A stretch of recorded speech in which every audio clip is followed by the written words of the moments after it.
तो आज हम ये देखेंगे कि ये जो हमारा क्यूब है किस तरह से क्यूब को सॉल्व करते हैं। ठीक है, इसके पहले भी हमने आपको इक्विपोटेंशियल पॉइंट बता दिया था, तो आज हम इक्विपोटेंशियल पॉइंट का एप्लीकेशन देखेंगे। हम देखेंगे कि इस क्यूब में ऐसे कौन से पॉइंट्स हैं जो इक्विपोटेंशियल है। तो आज हम वोल्टेज की वैल्यू निकालेंगे, करंट की वैल्यू एज्यूम करके हम वोल्टेज की भी वैल्यू निकाल करके हम पर्टिकुलर पॉइंट्स को एक सेलेक्ट करेंगे कि कौन कौन से पॉइंट इसमें इक्विपोटेंशियल है, और इस सर्किट को वेरी सिंपल सर्किट में हम चेंज करेंगे। पहले हम आपको बेसिक समझाएंगे। अगर आप बेसिक समझ गए तो ये क्वेश्चन सिर्फ और सिर्फ 30 सेकंड्स का है। 30 सेकंड्स पे आप अज्यूम कर सकते हैं कि ये क्वेश्चन किस तरह से सॉल्व होगा। ठीक है, तो देखते हैं हम। तो मैंने ये मैंने एक डायग्राम ड्रॉ कर लिया है। इसमें देखिए, इसमें सारे रजिस्टेंस की वैल्यू 1 ओम है। फाइन, सारे रजिस्टेंस की वैल्यू 1 ओम है। हमने सब पे लिखा नहीं है, आप मान लीजिए कि सभी रजिस्टेंस की वैल्यू 1 ओम है। और ये जो स्ट्रक्चर है ये क्यूब स्ट्रक्चर है। क्यूब स्ट्रक्चर का मतलब ये होता है कि सारे एजेस, सारे साइड्स जो हैं इक्वल होंगे। ठीक है, अब देखिए कि बहुत से क्वेश्चन में ये आपको इस तरह से क्वेश्चन ना दे करके आपको इस तरह से भी क्वेश्चन देता है। इसमें लिख देगा कि wire cube. Fine, wire cube से आपको ये समझना है कि ये जो क्यूब है किसी एक पर्टिकुलर वायर को कट कर करके क्यूब बनाया गया है। तो आप देख रहे हैं क्यूब दिया है। क्यूब का मतलब सभी की लेंथ सेम। आपको इस तरह से इंफॉर्मेशन निकालना है, सभी की लेंथ सेम है। सेकेंड पॉइंट, वायर उसी वायर को कट कर करके बनाया है, that means resistivity of all ages और सेम। फाइन, और सेम वायर लिया गया है तो इसका मतलब क्रॉस सेक्शन एरिया और सेम।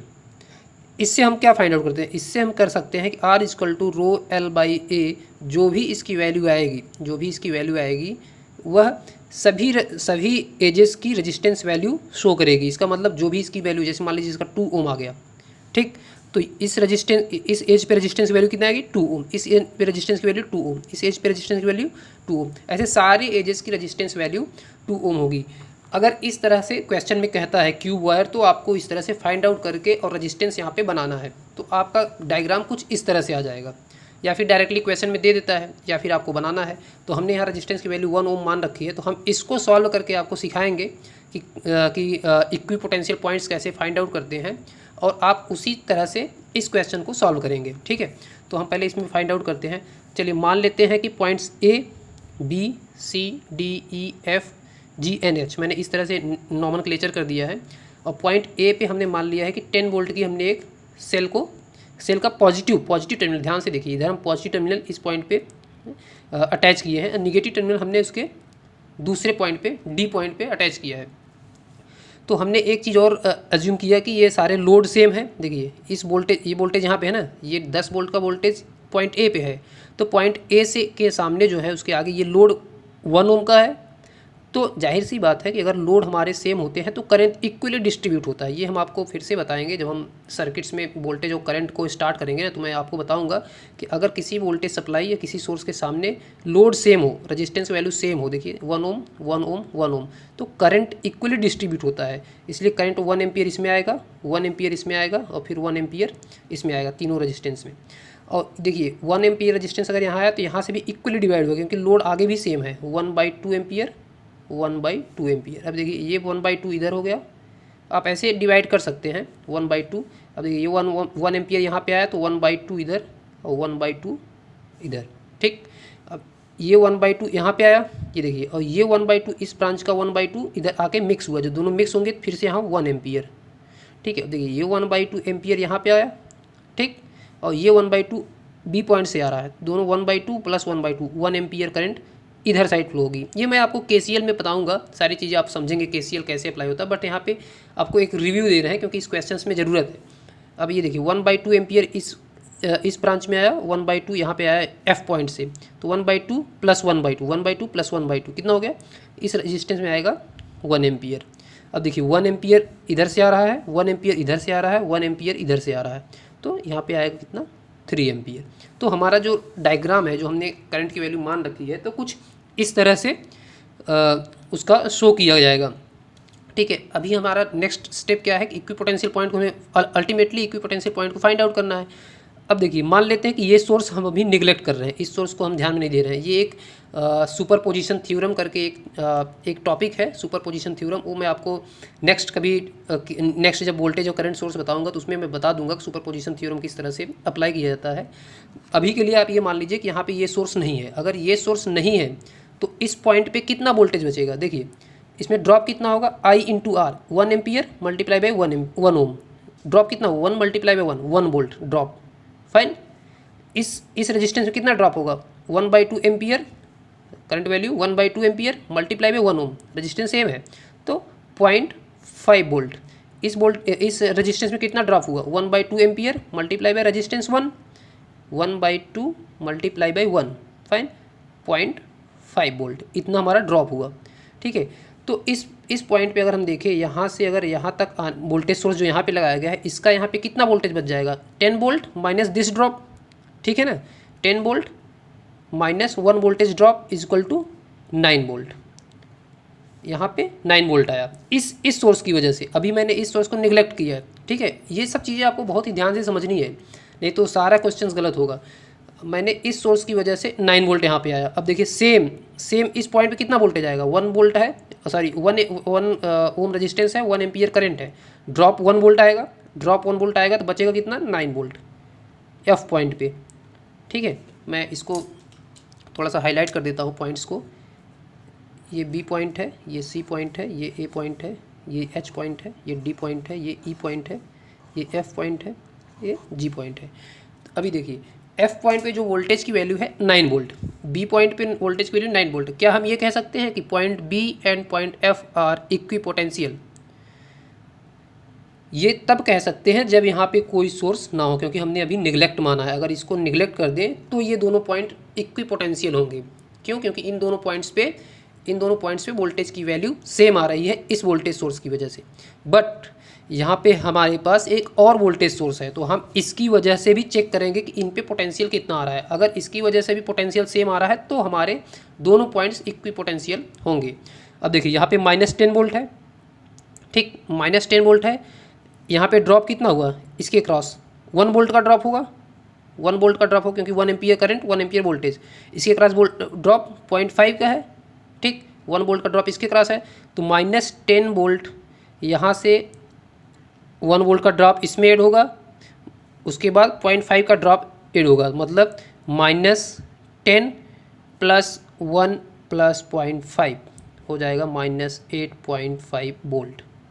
ये किस तरह से मैंने प्लस किया माइनस किया मैं सब समझाऊंगा, बस आप एक ऐसे रफ वे में आप समझते रहिए कि 1 वोल्ट ड्रॉप यहाँ पे हुआ, माइनस वोल्टेज है, माइनस का ड्रॉप मतलब 1 वोल्ट प्लस में ड्रॉप होगा, 0.5 वोल्टेज ड्रॉप यहाँ हुआ, तो पोटेंशियल इतना हो गया। अब देखिए सेम ब्रांच यहाँ से यहाँ तक गया ना, अब सेम वही देखिए, यहाँ से 1 वोल्ट ड्रॉप, फिर यहाँ से 0.5 ड्रॉप, फाइन, क्योंकि 1/2 एम्पियर करंट इसमें फ्लो हो रहा है, यहाँ पे 1 एम्पियर करंट फ्लो हो रहा है, तो यहाँ पर भी सेम वैल्यू आएगी -8.5 वोल्ट। अब आप कह सकते हैं कि point F and point B are equipotential, fine. इस तरह से हम और भी हम पॉइंट्स चेक करेंगे। पॉइंट जी पे देखिए, अब हम डिस्टेंस को ले सकते हैं, जैसे कि देखिए इसके पहले हमने क्या देखा, यहाँ से यहाँ तक 1 वोल्ट ड्रॉप हुआ, यहाँ से यहाँ तक 1.5 वोल्ट ड्रॉप हुआ दोनों का, तो हम डिस्टेंस के बेसिस पे कैलकुलेट भी कर सकते हैं। जैसे यहाँ से यहाँ आने तक एक ही ब्रांच है, 1 एम्पियर करंट है, तो इसका डिस्टेंस इतना ही है, इतना वोल्टेज ड्रॉप हुआ 1 वोल्ट। अब देखिए इधर इस साइड से 1 2 तो 1 वोल्ट ड्रॉप यहाँ, 0.5 वोल्ट ड्रॉप हुआ, ड्रॉप यहाँ, तो यहाँ पर भी हम देख रहे हैं कि 9 वोल्ट इसकी वजह से बचेगा, इस वोल्टेज सोर्स की वजह से 9 वोल्ट आएगा, इस वोल्टेज सोर्स की वजह से यहाँ पे -8.5 वोल्ट। सब कुछ ध्यान से आप समझते चलिए, सब क्लियर होगा, आप ध्यान से समझिए बस। 9 वोल्ट इस वोल्टेज सोर्स की +10 वोल्ट की सोर्स की वजह से इसमें 1 वोल्ट ड्रॉप होगा, बचेगा कितना, 9 वोल्ट। जबकि -10 वोल्ट की वजह से यहाँ पे 1 वोल्ट ड्रॉप हुआ प्लस 0.5 वोल्ट ड्रॉप इधर हुआ, तो बचेगा -8.5 वोल्ट, जिससे यहाँ पे था। अब आप कह सकते हैं point F, point G and point B are equipotential, fine, क्योंकि इन तीनों पॉइंट पे हमारा जो वोल्टेज लेवल है बिल्कुल सेम है दोनों वोल्टेज सोर्स की तरह से। या एक स्टेटमेंट और ये कह सकते हैं, ऐसे पॉइंट्स जिनका डिस्टेंस ध्यान से सुनिए, ऐसे पॉइंट जैसे बी, जी और एफ को आप दिमाग में रखिए। ऐसे पॉइंट जिनका डिस्टेंस पॉइंट ए से, देखिए इसका डिस्टेंस ये, इसका डिस्टेंस है, जिनका डिस्टेंस पॉइंट ए से इक्वल था। देखिए ये पॉइंट, ये डिस्टेंस, ये डिस्टेंस, ये डिस्टेंस, तीनों एक ही है ना, डिस्टेंस इक्वल था। और पॉइंट डी से भी डिस्टेंस इक्वल था। देखिए 2 यूनिट, 1 2, इधर 1 2, इधर 1 2, वो पॉइंट्स इक्वी पोटेंशियल आएंगे। फाइन, तो हमारे पास क्या आ गया, F B F and G are equipotential. ठीक है, हम इसको अलग कलर से कर देते हैं, B F and G equipotential आ गए। अब हम अदर पॉइंट्स की चेक करते हैं। जैसे पॉइंट सी की बात करें, पॉइंट सी का डिस्टेंस यहाँ से कितना है, 1 1। ठीक, अब देखिए सी का डिस्टेंस 1 डिस्टेंस सी का है। अब ये देखिए इस पॉइंट की चेक करो, इसका भी डिस्टेंस यहाँ से 1, तो ये दोनों तो इक्वी पोटेंशियल होंगे। बट इस सभी सोर्स से हम चेक कर रहे हैं। अब इधर चेक कर लीजिए, ए से इसका डिस्टेंस कितना है, 1 + 1 2, 1 1, 2 डिस्टेंस आ रहा है। ठीक, सी का देखिए 1 1, मतलब ये दोनों पॉइंट्स का डिस्टेंस इधर से भी सेम आ रहा है और इधर से भी सेम आ रहा है। देखिए ये, तो ये दोनों तो इक्वी पोटेंशियल हो गए। अब एच का देखिए, एच का डिस्टेंस यहाँ से कितना आ रहा है, 1 डिस्टेंस। अब यहाँ से 1 and 2, 1 and 2, मतलब C H and E, C E and H, ये पॉइंट्स भी हमारे इक्वी पोटेंशियल होंगे। सी, मैं कलर चेंज कर देता हूँ आपके अंडरस्टैंडिंग के लिए, C H and E are equi potential.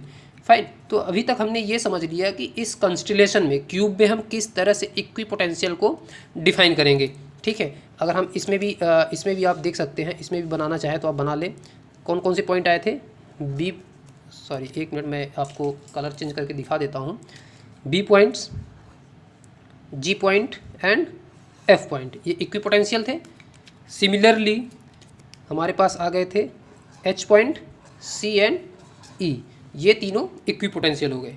तो हमने ये देखा कि किस तरह से इक्वी पोटेंशियल का कॉन्सेप्ट हमने इस क्यूब में लगाया और हमें इक्वी पोटेंशियल पॉइंट मिल गए। अब इसके आगे का स्टेप क्या होता है वो मैं आपको दिखा देता हूँ। ठीक है, इसको हम पहले फ्रेश ड्रा कर लेते हैं। एक बार हम ड्रा करेंगे, उसके बाद हम देखेंगे कि किस तरह से इसके आगे के स्टेप्स को फॉलो करना है।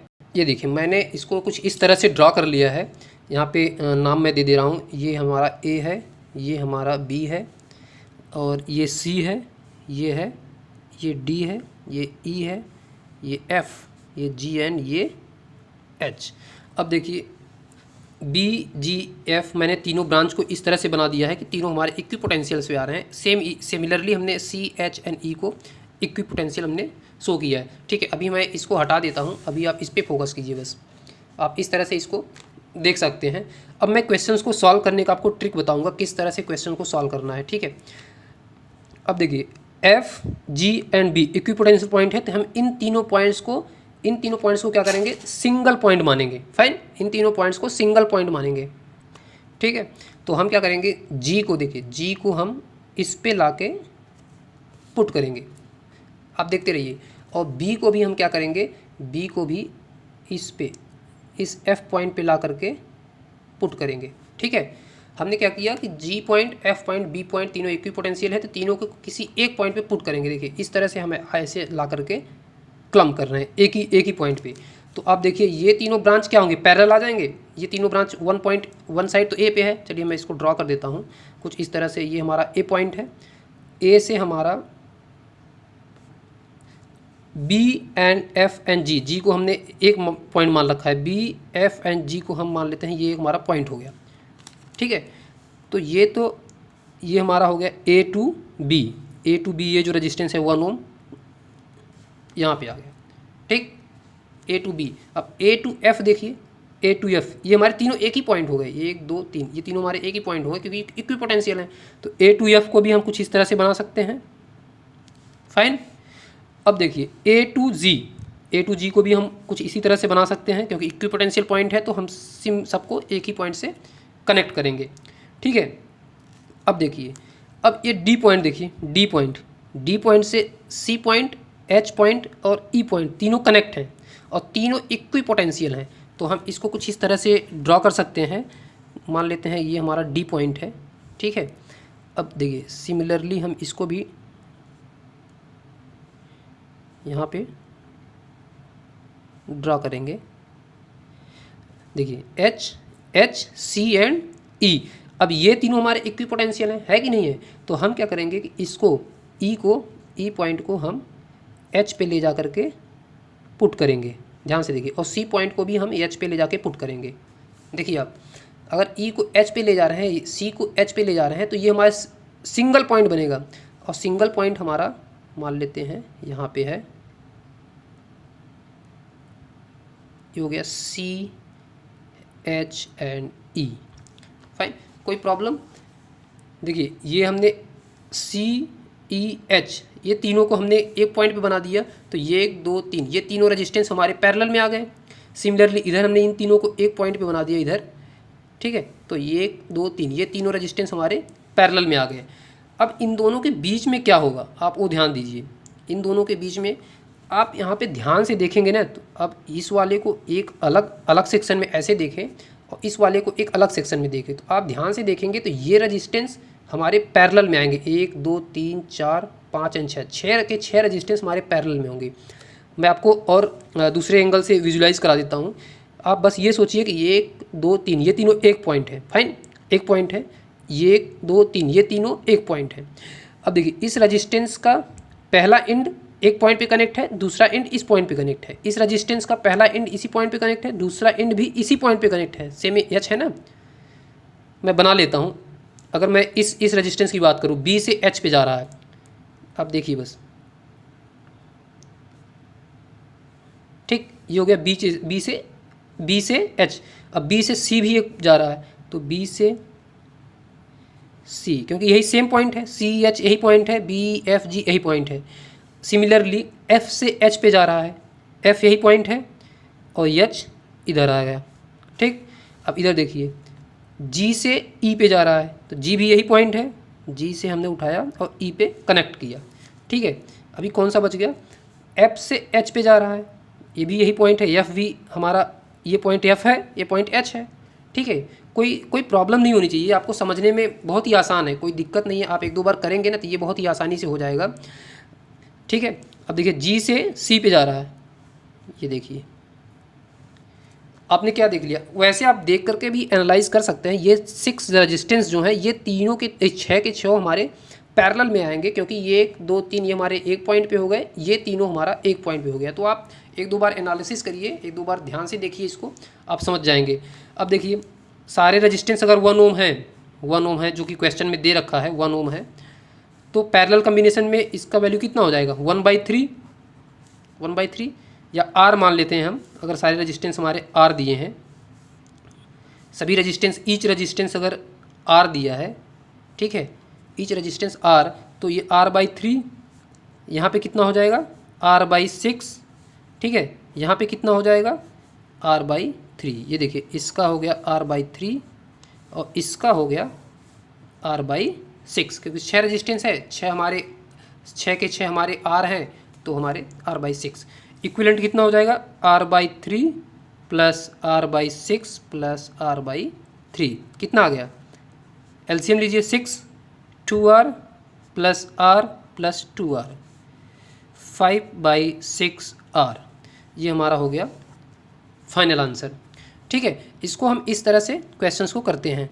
तो आपने ये देखा कि किस तरह से हम क्यूब में इक्विपोटेंशियल को हम एडजस्ट करते हैं, इक्विपोटेंशियल पॉइंट्स को हम फाइंड आउट करते हैं, और हम किस तरह से, देखिए बिल्कुल सिंपल वे में हमने समझाया आपको कि सीरीज़ और पैरेलल में किस तरह से कंबाइन करके हम बनाते हैं, उसको फटाक से क्वेश्चंस को सॉल्व करते हैं। इसको देखिए यहाँ से अगर आपको बेसिक्स आपका क्लियर है, तो यहाँ से आपको करने के लिए सिर्फ और सिर्फ लेस देन 30 सेकेंड्स ही लगेंगे, ठीक है। अभी तक हमने पहला देख लिया along to principal diagonal, along to diagonal हमने देख लिया। अभी हम नेक्स्ट क्वेश्चन जब करेंगे अलोंग टू फेस डायगोनल, हम वो देखेंगे और उसको हम नेक्स्ट वीडियो में देखते हैं। अभी के लिए थैंक यू। सो मिलते हैं नेक्स्ट वीडियो में।